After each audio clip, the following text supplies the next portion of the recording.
What's up? Welcome in to Hold My Banner. George Balekji in today. Ante Campbell, Travis Thomas, they got the day off. We got a special episode for you guys.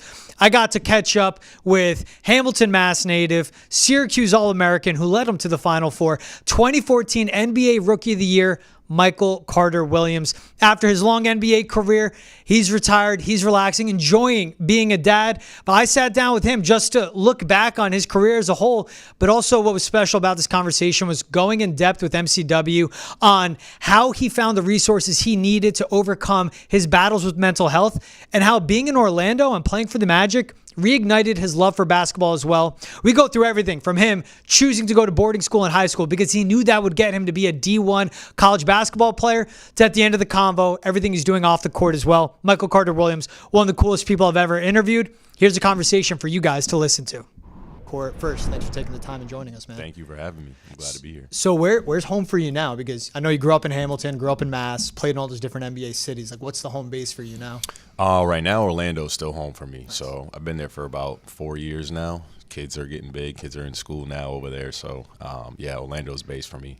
Was that the city you kind of resonated with the most or connected with the most during all your stops, even though you spent multiple years in Philly, multiple years in Milwaukee, and then obviously finished up in Orlando? Yeah, that was the Orlando was like home for me. It's a great NBA city to live in. I grew close with the staff, friends there, on and off the court now, and, kind of integrated myself with the community there. So, yeah, that's home for me right now. I know a lot of people ask, like, where's Michael Carter-Williams now? What happened to Michael Carter-Williams? But for you, it's who is Michael Carter-Williams now? That's what I wonder.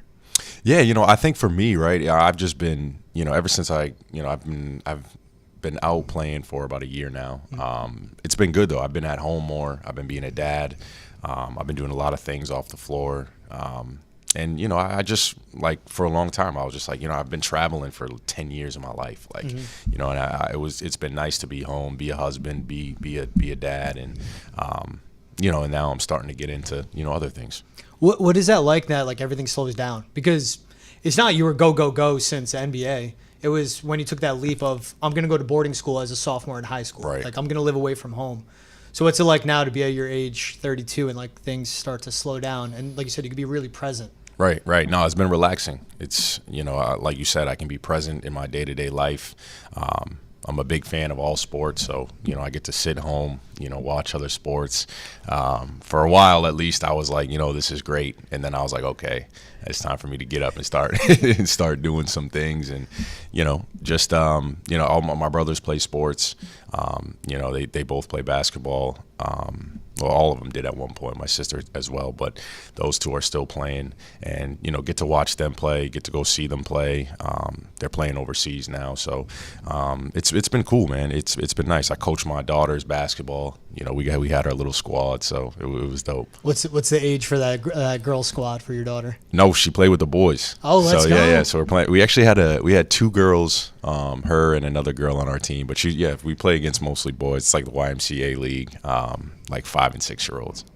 And what's that like? Is that a different type of stress? Like, when you were playing, you can't control what she does. You can coach her and prepare her. You can't control what she does. What's that like? And it's a young age, so. Yeah, it's young. I'm just trying to teach them the skills. Like, I'm trying to teach them to dribble, to pass, to shoot, like, all the fundamentals of the game. But for me, the best thing was to see, not even only my daughter, but the other kids on the team from when they first started. A lot of them was the first time they're picking up a ball. So from they first started to the end of the season, getting to see their parents, being happy with their kids, and, the smiles on their faces, and, each kid trying to get a bucket. You know what I mean? So it's been a great process. It was fun, though. It's cool. I bet you've, growing up, you always pictured, like, I want to have, like, 5 boys. I want to have my own basketball team. But what's it like first time you're teaching your kids basketball? It's from, the girl dad's perspective, and teaching your daughter the game and seeing her go out and play. Yeah, so she's really athletic too. My daughter is like, she's got my body, long legs, So she it's been great though. It's been great. She loves it. She's in a lot of things. She's in gymnastics, jiu-jitsu, basketball. She was in swimming for a while, so she's active. It's the best thing to do. Just put her in everything, figure out what she loves. Yep. And it sounds like it, but is basketball still a big part of your everyday life? 100%. We have my mom, my stepfather. We have an AAU team, an AAU program called MCW Stars. So I'm active, in that as much as I can be. They're like active every day. We have about 13 girls teams. We got girls going all levels: high level, mid major, low level. One of our girls just committed to Syracuse. So shout out, to her. And, we've got a lot of girls that, go high major too. So, it's been great. Does it surprise you at all to see how much the girls' game has grown when it comes to basketball? 100%. I mean, you see what it's done in the last year and a half, 2 years, of how much it's grown, new TV deals. And, it's cool. It's great to see, like, girls basketball, women's basketball is cool, right? Like, there's been a lot of talent for a very long time, and I think now it's just being recognized. Being in that position, leading the MCW Stars, does that give you a different perspective on the game at all? Yeah. Obviously, when it comes to the, women's game, the basics are, the fundamentals of the game are a lot more keen just because the athleticism isn't the same. So, you get to learn, a lot of different things just by watching them play, just by how they move the ball, how they cut without the ball. The movement without the ball is a lot different. I feel like in the men's game, it's a lot more stagnant. There's a lot more ISO play.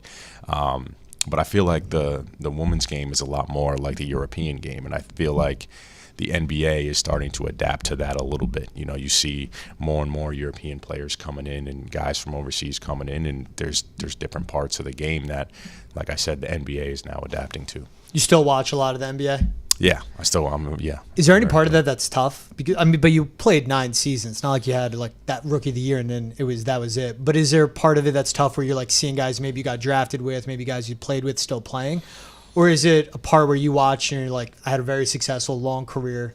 I was a contributor in the NBA for 9 seasons. So you watch and, you're at peace now. Yeah, no, I'm definitely at peace. Not to say that there aren't times where I'm like, man, I wish I could be on the court, but I'm definitely at peace with it. I get so into the game. I'm always like either critiquing or I'm like, wow, that's a tough play or whatever. I still got friends that play, so I'm always watching them, hoping they do, they reach the success that they want to be in. And I even talked to them. I talked to some people on the Orlando staff last year about the playoffs. Like, I'm in communication with a lot of guys that are still playing, trying to give advice to, whenever I can. Even if I watch guys, I'll hit guys up and I'll say, hey, look out for this, and this, while they're playing. You think you'd ever get the itch to like join an NBA bench or something? Or I don't know, man. It's tough. I mean, I've reached out. I've reached out to see kind of what that process is like. And like I said, man, I've just been on the road for so long. It's such a big commitment. So who knows? Maybe. Mm-hmm. And for those guys that you mentor in the NBA, what is that relationship like? Like, who are some guys that you really try to coach up and like help them be the best pro possible? I talked to Markelle Fultz, a lot of guys from Orlando. I talked to Markelle, I talked to Jalen Suggs, I talked to Cole Anthony, Franz. So, a lot of guys there. I talked to George Niang, try to hit some of the Boston guys too. And, just, either give them confidence or, tell them, stay level-headed or X's and O's stuff. Mm-hmm. It's funny, you don't think of like Mass as a big hub, but there's you, George Niang, Bruce Brown, just 1 or 2. I'm sure there's guys I'm leaving off the list. What was that like? Terrence Mann's one of them. Terrence Mann, you're right. Yeah, of course, from North Shore. Mm-hmm. What was that like when you were growing up, playing in high school, and then you made that decision of, I need to go down to Barrington, Rhode Island. I want to give myself like the best possible decision. Because to be so young, that's like such a vastly like mature decision. And like to see so far down the road to do that. Like, what was that like? And did it kind of open your eyes of like, all right, this is real. Like, I want to get that D1 scholarship. I want to go to the NBA. Yeah, I knew. So when I went to Hamilton, it was like I was like a big fish in a small pond. It was great though. I had fun. We had a great team. But I knew that if I wanted to reach, my goals of where I wanted to play Division I, I would have to go somewhere else that was more competitive league. I looked at a few schools. St. Andrews to me just felt like, more of home than anywhere else. But it was hard. It wasn't easy at all. Like, being away from the family, being away from your friends, it was tough, to be in a different state. I know it's not that far away, but far enough where, I was missing, a lot of the things that were happening at home. But, I always, prayed and knew that, the sacrifice would be worth it. Yeah. It's not far, but for 15, that's like worlds away. Yeah. No, it was tough being at home, just being away from my parents, my brothers and sisters, like, it was tough. And, boarding school, living up at school isn't easy. So, and even though playing all the time, when it came time for you to go to Q's, what was that moment like when you got there? Because I think it's so impressive for anyone, like, to be a D1 athlete, like any sport is nuts. But then you get there and you go, okay, there's still more. Like, I can get to the league. So what was that first moment like at Syracuse? You're like, all right, welcome to college hoops. But also that part where it gave you confidence of, I have what it takes to get past Syracuse and go to the NBA. Yeah, I think it was in our practices. We had an amazing team that year. We had a amazing starting five. We had an amazing backup five. Our backup five was like me, Dion Waiters, CJ Fair, Rakeem Christmas, and Bai Musakita. So, like, our backups were, they could have started, that year. And, obviously our first five was, with Scoop, Randon, Chris Joseph, Fab Mello. Like, we had a tough starting five. So every day was a war in practice. So, I got my ass kicked a lot. But I think at that moment, the good days that, I had there and I was successful, I was like, okay, if I can be successful here, when, there's guys here that can play in the NBA right now, then I can be successful. And for you guys to make that Final Four run in year two, I bet. Right, exactly. Yeah, we got the experience, we had the competitiveness in practice every day that definitely set us up for, hard times to get to the Final Four the next year. What was that run like? I mean, there's magic, but there's like magic if it happened at a basketball school like Syracuse. Yeah, I mean, it was a time. Like, we gelled at the right time. We felt like in the zone. We felt like everybody was moving as one. Like, the school was behind us. Every game we won, everybody was lit. Like, it was dope. It was a great time, to be at Syracuse. And then when you go to draft night, you get picked first round, taken by Philly. Again, I feel like that's like a dream route. Like, you go to a great basketball school like Syracuse. You go to a great sports city, period, like Philadelphia. And then your first night in the NBA, go off against Miami Heat. Was it 22 points, 12 assists, 7 boards, 9 steals? Yep. You went like 4 for 6 from 3. What was that experience like of, like, my first night in the NBA? Like, you put yourself on the spotlight, like, told everyone you're here. Yeah, I mean, it was surreal. Like, I mean, I didn't go into the game expecting that, but I was confident. I was so happy to finally play a game. Like, it was my first time in the NBA, going through an NBA training camp. That's when training camps were like for real. It wasn't like nowadays where it's like, all right, we got 1-2 a day, and the rest we're just gonna relax. No, like these were 4 days, 2 a days, like picking up full court practices, and we're going hard in practice. We had a young team. Brett Brown was a new coach. Like, we had dog days. So I was like, man, finally the game has come. Like, we get to play a real game. So I didn't know what to expect. I was just going in there and just flowing. And, obviously, it turned out real well. And I was telling all my homies that, like, man, I think we had like Miami Heat, then we had Chicago, then we had Washington with John Wall, we had San Antonio with Tony Parker, and like, they were like, man, you got a tough 5 games. And I was like, I'm about to kill. Was that like an out-of-body experience at that point, 100%, though? 100%. It was everything you were doing in night one. Like, everything. You were the best player on the floor. And it was LeBron James on that floor, Dwayne Wade, Chris Bosh. Was that like an out-of-body experience that night? Yeah, 100%. Like, I was, like I said, I didn't know, I just wanted to win the game. Like, we were just, obviously the game started getting fun. It was close. The crowd was going crazy. We're in the city of Philadelphia, first game against the champs the year before. My parents are in the crowd. They're sitting courtside. So, everything was just, it was a night that, I'll never forget. And your whole rookie year, I mean, we could go through all the moments. Average 16, 6, and 6, won Rookie of the Year. What was that run like? And what was that like of, you didn't do it just for one night. You were able to do it for an entire season. And again, like, have that confidence of being in the NBA and performing at that level. Yeah, obviously, I had the ball in my hands a lot. I was able to be successful on the floor. It was great. It was a competitive, thing, of trying to win Rookie of the Year. I remember this, it was just a goal of mine that I wanted. Even, since I got drafted, I was like, man, I'm going to have a great opportunity. And not many people thought I could win it, Mm-hmm. Excuse me. But, I had confidence in myself. I was like, I got a chance. I just got to go take it. And Yeah, for not many people to think you would win it, count you out on that. And I know there's like the knocks of like whatever that draft year was. And it's the same thing we're hearing right now for this draft that just came through, right? They say it's like a down year draft. Rookie of the year is rookie of the year. Like, I don't care about that. And it's also what you did with your career of like 9 seasons in the NBA. Like, that's hard. People think, it's a given at this point. When you look back on your career, like what sticks with you the most? Are you most proud of? I think my perseverance. I went through a lot of things that, people don't know. I went through a lot of injuries. I probably had like 5, 6 surgeries. Coming back from each one of those, going ups and downs, playing, then not playing, being in, being out of the rotation, start of the season, being out of the rotation, keeping my mind level to, be patient and work my way into the rotation. So, I think my perseverance was something that, I'm super proud of. I think that there's a lot of guys who, when things don't start going their way, they kind of just collapse and they're like, you know what, if I can't play this way, if I can't do the things that I want to do on the court, then, I don't want to be here, or they check out. And I think a part of me was, okay, maybe I don't love my role in this team, but I'm going to play that role as best as I can to, maybe get some more time so that I could do things that I want to do on the court, right? Like, so I always tried to, they call it play the system or a little bit, but you know what I mean? I've always was trying to play the system, trying to get in the coach's ear and be like, hey, what do you need from me so I can get on the court, right? And I think that's something that is a lesson that's hard to learn from a lot of guys. And some guys go through that and they're like, you know what, I'm done with this. I'm going overseas and I'm, playing my game.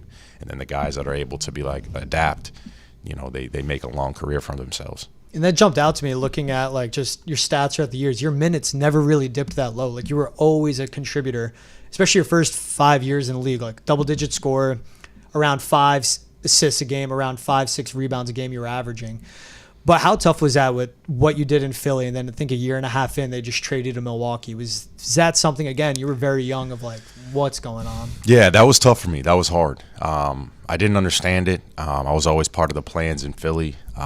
Even when I didn't, necessarily ask, to be in meetings and to contribute, my opinion when I was asked, I think it was hard for me. I didn't understand why. I never felt the feeling of, being traded, kind of that betrayal of what that was like.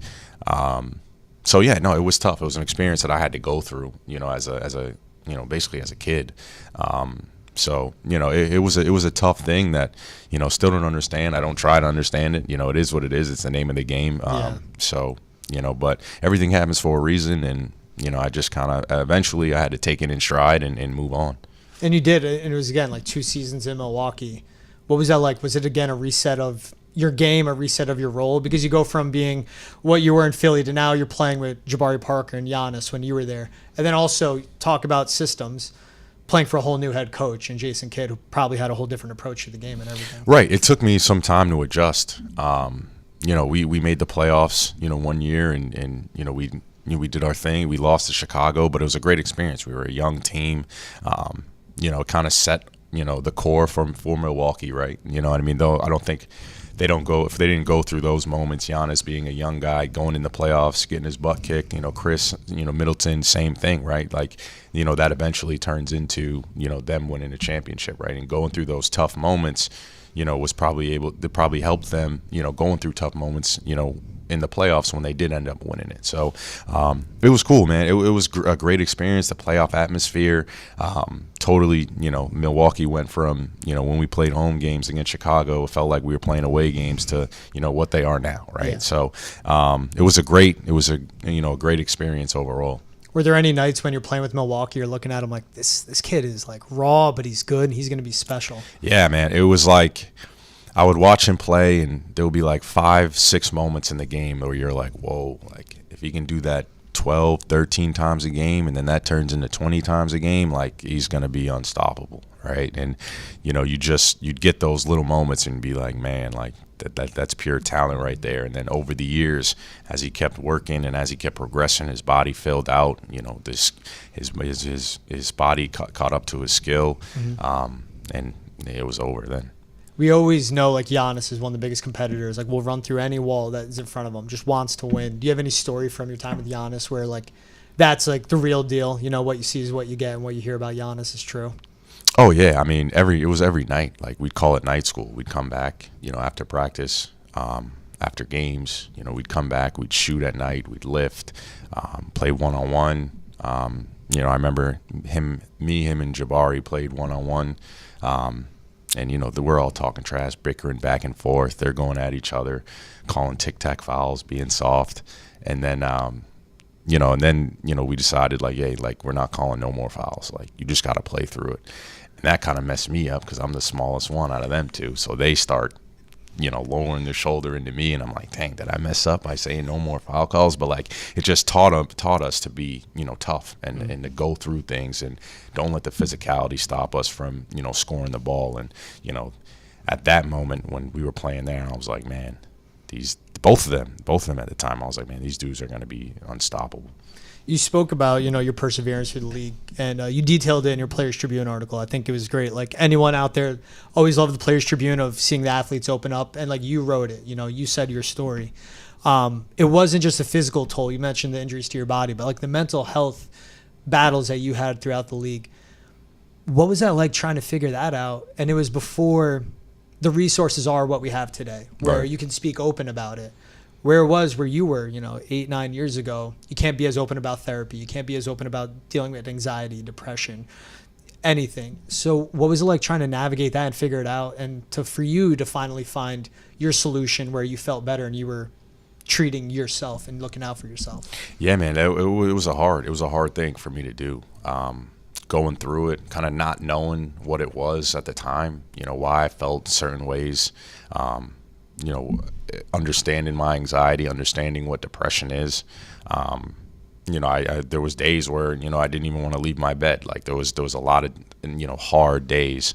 But to put in the work to, get my mind right, how I view life itself, my focus level, not relying on certain things to, be happy, figuring all those and getting those answers and kind of looking within myself and being like, what makes me happy, and how am I going to, make decisions and make choices in my life to benefit, kind of my happiness, without being detrimental to myself, right? Like, so I think, understanding those answers, finding out those answers, and, being able to, just understand myself. It was a long process, but eventually getting in on the other side was great. And I felt like once I figured that out for myself, I could kind of see it in other people, right? I could see that anxiety and I could see that depression, in other athletes. And I was like, man, like having these conversations with them, trying to help them out, it meant a lot to me, especially when I was able to get through to people. Mm-hmm. What changed? Like, obviously there's going to therapy and taking those steps. But beyond that, like you could go to therapy once a week, you can go 7 days a week or once a month, but there's those changes you have to make every day and like all your choices. What changed for you that helped you a lot? Well, I think, like I said, understanding myself. I think that, I would try to, make choices that would make myself happy in the moment. But then, I look back at those decisions, whether it's a week or a month from then, and I'm like, man, I didn't like that. Like, I just try to fill a void that I was feeling, right then and there. And that was, those thoughts were led by, anxiety or depression, and just trying to fix myself at the moment instead of taking the long route and being like, this isn't just an on and off switch where I can just, fix myself, in a day. It takes time. It takes effort. Like you said, it takes, some therapy. The therapy was big for me. Meditation, all the things that, I did to, really try to get help and understand, what was going on. It was life-changing for me. Did you notice it? And you said it, you saw it in your teammates, you saw it in players. Once you got to the other side and, took care of your mental health and you were feeling better mentally, did you realize how you weren't the only one and how common it is for just across the NBA alone? Yeah, and especially when I put out that Players Tribune article, there was so many people that reached out to me and were like, man, like I felt like I was writing this myself. Like, I've had all these feelings, and, so many people came up to me or DM'd me or wrote me, emailed me, or like, man, I have mental health issues, and, your article was special because I could relate. And even seeing other athletes go through it with my own eyes and me figuring it out, I still didn't know how much it affected, the amount of people that, reached out to me. How important was it when you got to Orlando? That's what helped. How candid, how transparent were you able to be with like the franchise, the front office on what you were dealing with? It was hard because, the league's a tricky thing, man. Like I didn't want to go in there and, I was new to the team. I just got there, but the therapist on the team was big for me. And obviously everything that, between, me and the therapist is confidential, even with the team. So it was great that the organization provided that, because that really helped me. And it's tough. It's tough to be open, right? Like, and at that time, I still wasn't comfortable with talking about it. But yeah, having him helped me a lot. And that's what I think of. People have their bad days, and someone's dealing with something. For you guys, for NBA players, for pro athletes of any sport, it's so tough because in the NBA, you have to be on 82 nights a year, let's say, minimum. So what was it like to deal with that? And then also you still have to watch out for your public perception, if that makes sense, because that's what I think of when an athlete goes through, everyone's like, you're making millions. Like, what can your issues be, right? Mm-hmm. Or whatever. You're playing a game. How bad can it be? But there is that pressure from the outside. There is that you always have to be on or always be, right when you're on the court, when you're walking into the arena, when you're in your day-to-day life, because you're an NBA player. You can't go to the corner store, get a bottle of water without someone recognizing you. Right. So did that have a toll on it? Just like overall too, like when you're dealing with it, it's like there wasn't just that escape of like, all right, I could go to my job and escape. It's like, no, my job tonight is playing in front of 20,000 people. Right. Yeah. And it's tough, no matter what you say, when people are watching you, there's a level of anxiety or worries, that come with that. It's just a natural build of a human being. Right. So if you have to perform 82 games, 82 times in a year, and you're going through things off the floor, it's hard to keep that shelled. So, people can see that. And in the game we play, we're judged for it all the time, right? Like if you have a couple bad games, the game is fleeting. You have 10 bad games, people say you suck. If you have 10 good games, people say you're great. So it's hard. You're constantly judged on your performance, no matter what you're going through off the floor, family, friends, death, anxiety, depression, like no matter what it is, people are going to judge you, and that's the name of the game. I'm not saying that, there's definitely a perception to it. We have tons of perks in life, but that doesn't mean, things are easy. So it's tough at times. Does it feel good, like when you wrote that and put it out there? Because I'm sure like your teammates knew about it, but like for the world to know, and also that's big for just pro athletes in general. Like you show you're going through it. I know obviously Kevin Love's a big advocate for mental health. Same with DeMar DeRozan. There's guys in other leagues as well. Was that big when you wrote that, put it out, the Players Tribune article went out, to see the feedback you got? And then also, again, it's even though we're in 2024 now, like breaking down that stigma of like mental health's health. It's not mental health. It's not physical health. It's health. Right. It's health. Yeah. Yeah. No. I mean, taking care of your mind is just as important as taking care of your body. If not more important. So when that article came out, and I did get the feedback that I got. Like it was great. Like it meant a lot to me. I didn't know what kind of feedback that I would get back. I'm sure that I had an idea of people, reaching out to me and saying, I didn't know you were going through that, blah, blah, blah. You know what I mean? But I think, the relatability that I had with a lot of people, that's what meant a lot to me. I was like, man, at least they know that they're not the only ones out here. And, maybe they are, maybe now they have the confidence to go get some help. Yeah, I think it's, because people would see the amount of games you played per season. They're like, oh, Michael Carter-Williams probably dealt with injuries like body. But it was on top of the injuries you were dealing with, where something you dedicated your life to since you were in high school. And all of a sudden you see like your body's not allowing you to perform at the level you want to. Then the mental aspect comes into it. So there's more than there was just like the physical toll, it was like the mental toll at that point. Where I bet a lot of people like kind of wrote it off of like, oh, injuries, body, it happens in the NBA. But it's dealing with so much more. Right. No, it is. It's dealing with so much more. And even the injuries itself, it plays a mental game on you, right? Like you're telling your mind is telling your body to do something that your body just can't do, right? So I would be out on the floor and I'd be trying to do something and I'd be like, man, like there's no way that I know I could do this, or I know I could get this loose ball, but like my body's just not letting me. And that's a mind game in itself that, is stressful. It's like, you can do something, but your body's just not letting you do it. It can drive you crazy. What's the advice you would give to any athlete, any level, that is dealing with like the mental health issues or battles themselves? I would say, get help. I think therapy was a big thing for me. Recognize what you're doing to try to help yourself. What mechanisms are you using on a day-to-day basis? I would say get educated on what you're going through, right? If it's anxiety, get educated on anxiety. If it's depression, get educated on depression. Get to the root of your issue. Don't just try to cover it with a Band-Aid. And, I think that's what, as soon as I stopped doing that, that's what helped me a lot. I feel like it was tough too. When you were coming up and coming through the league, that's when social media was really like booming. Instagram, Twitter, all a big thing. I feel like that add to it too, because it's the same thing of really it's 24/7 now in the public eye. And there's putting that perception out. You post a picture smiling, people think it's all good. Mm-hmm. They find out about your mental health and they like, look, like I didn't know you were dealing with that. But I feel like also navigating, figuring out how much social media is healthy is a big part of that too.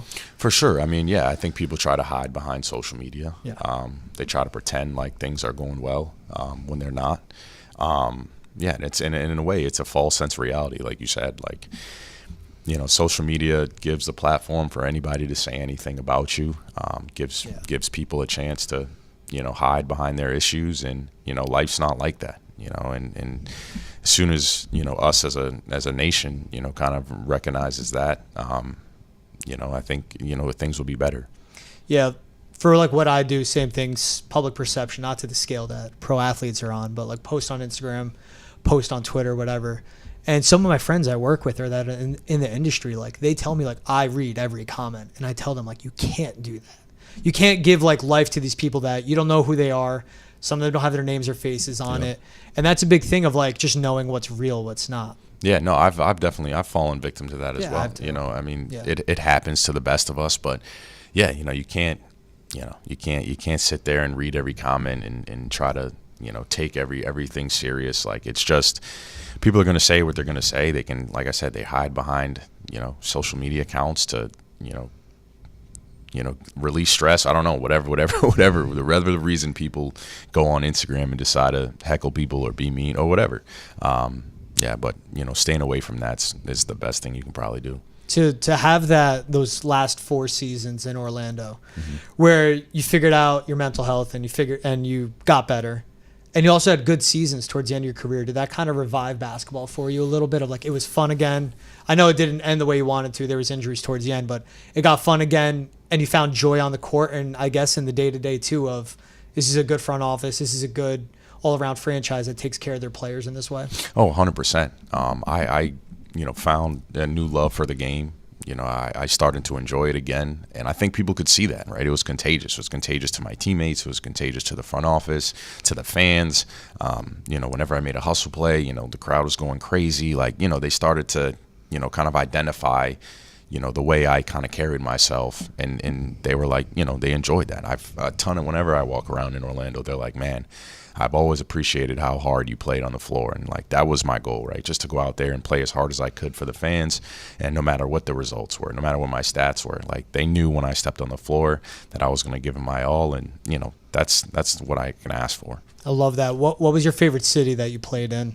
Orlando. Yeah. Orlando's my favorite city. Yeah. Was there like the great connection with it, and obviously like how it was career-wise there too? Yeah, I mean it's where I raised my kids. It's where I connected with the fans most. I connected with the community. I did a ton of outside stuff, give backs, and just hanging out with local people that lived in Orlando, right? Going over to the local YMCA, going over to the Martin Luther King Center, like just hanging out with different people that lived there for a long time and embracing myself, going to celebrity basketball games, like, being, a part of the community is why, I enjoyed and loved that city so much.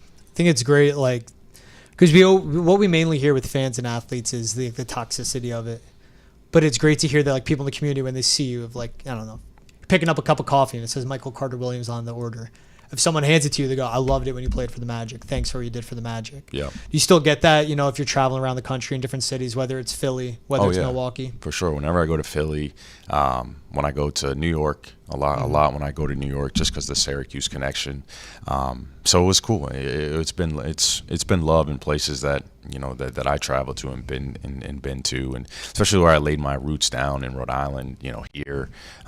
So it's all love. Who were the best players you ever played with? Like, I know there's Giannis, there's Jimmy Butler. Yep. When you look at Jimmy. the guys of like, that dude can ball. Yeah, Giannis, Jimmy, Kemba. Played with James Harden, Chris Paul. D-Wade for a little bit when he was in Chicago, Rondo. So, yeah, I played with some real good, some Hall of Famers. Was there something when you were around them, you were just like, that's what stuck out to you of what made them special? Yeah, I think different in all of them. Mm-hmm. Giannis was, he worked super, super hard. Like I said, the night schools, lifting every day and, coming back, shooting, and all of it's full speed for him. Like everything is game speed all the time. So that was for him. I think Rondo was, just the way he studied the game. He was heavy in film, every day. Jimmy's competitiveness, in practice all the time. Like he always wants to win and everything. Yeah, I mean, D-Wade was a little bit older, so, it was kind of the back end of his career. But you could tell how into the game he was, taking care of his body, doing the right things on the floor. James was good. Yeah, people don't realize how hard James Harden works too. I mean, he gets, crap for in the summertime, and people don't see it, right? Like every day after games, he's lifting, he's getting up his shots, he's practicing his step backs, he's doing all the right things to, be successful. So there's CP again, big student of the game, big competitor, all those guys. When you watch the game now, are you kind of amazed at how much it's changed since you got drafted to where it is now? 100%. Yeah, it's changed a lot. Like I said, it's a lot more ISO game. Yeah. But even the players, right? They're the skill based level of the game is a lot higher. Every guy can almost do everything instead of specialties at one thing. So the game is definitely different. And when you watch the Celtics team from this past year, which ran through the regular season, ran through the playoffs, it really was minimal resistance for them at any points. What stuck out to you when you watched them of Tatum, Brown, Drew, Kristaps, Derek White, and then you go into the bench of how deep they were too? Yeah, I mean, obviously, that speaks for themselves how deep they were. They were obviously with the head of the snake with Tatum and Brown. Those two guys are, they've been a great 1-2 tandem for a long time. They added great pieces in Drew.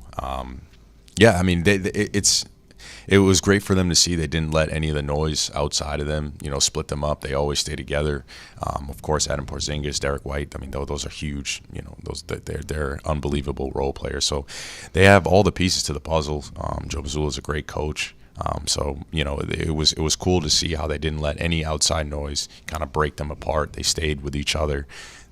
They stayed on the same page. Even when they didn't hit many moments of, like you said, resistance. But even when at some points with injuries and things like that, they still were able to stay together. They have great veteran leadership. With Al Horford, all the guys contributed in some way or another, and it was great to see them put it together. Yeah, it's a reflection on the patience of that front office too. Right. Because there's so many points. You go back to their finals run a couple of years ago, that didn't work. Then how they followed up the next postseason, at so many points, there could have been a split up, a breakup, and people would have understood. It's today's sports climate.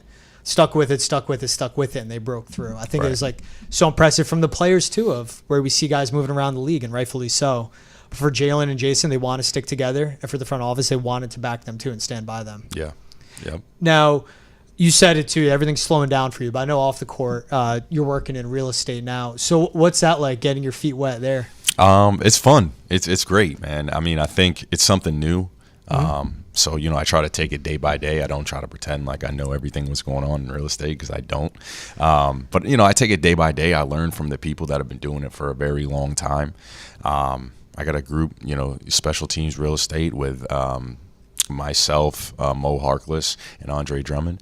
We kind of we all played in the Big East. We were all, friends growing up, and we all wanted to get into real estate and kind of what that looked like. So, we partnered with a friend of ours, and Julian Aiken, and, he has a lot of connections in the Connecticut area, and, all of us have a lot of connections here. So, we kind of came together and we're like, how can we make this work, right? I think a lot of times athletes have a hard time of diversifying their portfolio a little bit, and it's hard because we're so busy and everything, but real estate is something that a lot of people are into, especially athletes.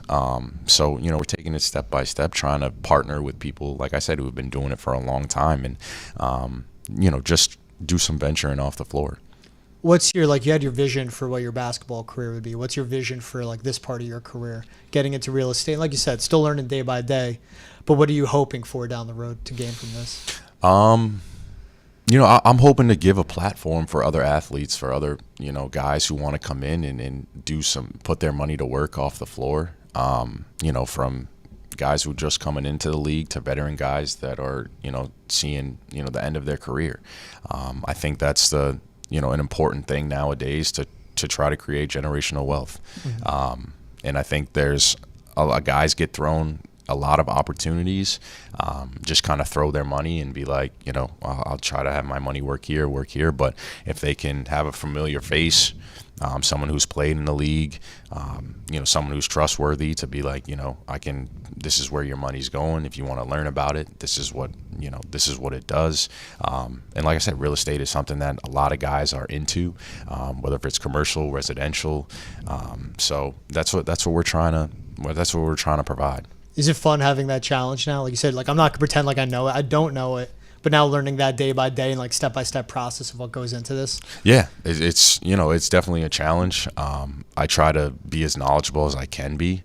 And like I said, I lean on the people that have done it for a long time, the partnerships that, I've created and that we've created as a team. So yeah, it's, like I said, leaning on those people is important, I think, and not trying to pretend like, you're the master of something, which a lot of people do, and Mm-hmm. and it's just not realistic. I think eventually, I'll be, solid enough to, do it on my own. But for right now, I think the partnerships are great, and just to learn about it each day. I think it's no matter what, because of what you had to put into your basketball career, you understand what it takes to put your all into something, pour into it. You have to have the patience too. Yep. Obviously who you were at 15 wasn't who you were at 22, and who you were at 22 wasn't the player you were at 28. So you look back on that growth. Does that pay off now? You went through that journey of making it to the league, sticking in the league, playing for a long time, now taking the step? Oh yeah, easily. I mean, I think, seeing what hard work is, seeing, that things just don't happen overnight. Some things take time. Things take time to develop. You learn new skills by talking to, different people. It is something that I've been able to learn and adapt into other things in life. Is it also too the mentor you can be for players?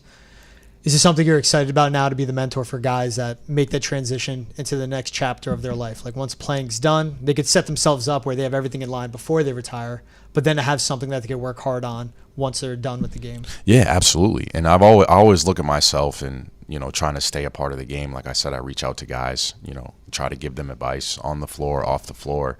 And I feel like guys are receptive. So I want to be that person where guys are like, hey, I'm having some mental health issues. Can we rap? And I'm like, sure, let's talk, whatever. I want to be the guy who, if they, want some advice on the floor, that they can come to me and know that I'm giving them advice to be the best player they can be. I want to be the guy who, if they want to get into some investments off the floor, or if they're looking for some extra marketing money, they can reach out to me and, and be like, hey, I know this person, that person. If you want to do some real estate deals, here's a deal that, looks good around your area, or, Mm-hmm. Just to explore, just to try to do, different things that, that are off the floor that can, and I can be that trustworthy person. It's the growth of not just the game, but overall the connections you guys have, and you going through your journey. It's more than basketball, what you built up. It's now to the professional business world, and that's how you could give it back. 100%. Does it mean a lot when guys reach out to you to help with their mental health, or just for advice, or whether it's someone to talk to that they need an outlet? Yeah, it definitely means a lot. Connecting with those guys, over serious things other than, life. I mean, it's funny. The culture of basketball is we talk about everything in the world, but serious things or investments off the floor, or like, we're such in communication all year. But I think there's a little bit of a mental lapse about things that need to be talked about that, are on a serious level, or our mental health and other things and of that nature. So, if I can start having more conversations with those guys, hopefully internally they start having those conversations too, which will lead to a lot of, healthy humans. That's awesome. Appreciate you taking the time, Mike. I know a lot of people, like, there's that Google of what happened to Michael Carter Williams. I hope a lot of people walk away from this conversation knowing who Michael Carter Williams is now. Exactly. Thank you for having me. Yeah, of course. Do you go by Michael or Mike? Doesn't matter. Whatever. MCW, Mike, Michael, get it all. I'll say when I was telling people, like, hey, I got Michael Carter Williams coming in, they're like, MCW? And I'm like, yeah, that Michael Carter Williams. Exactly. But it's amazing. Congrats on everything. Thank you. Your college career, even though you always kick Seton Hall's ass. Your pro career and everything you're doing now. I appreciate you taking the time, man. Thanks for having me, brother. Appreciate it. Appreciate it. Thank you.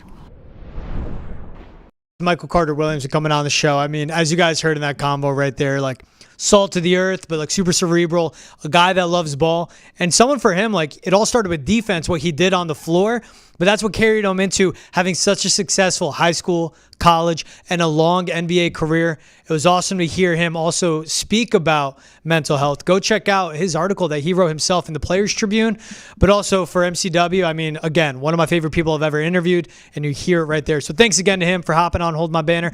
I'm George Balekji. That's it for this episode. Please make sure to like, subscribe, rate, review, wherever you get your podcasts, Spotify, Apple, Amazon Prime. If you're watching this on Netson's YouTube, hit the subscribe button. If you're watching on Twitch, do the same as well. We'll see you guys next time for the latest episode of Hold My Banner.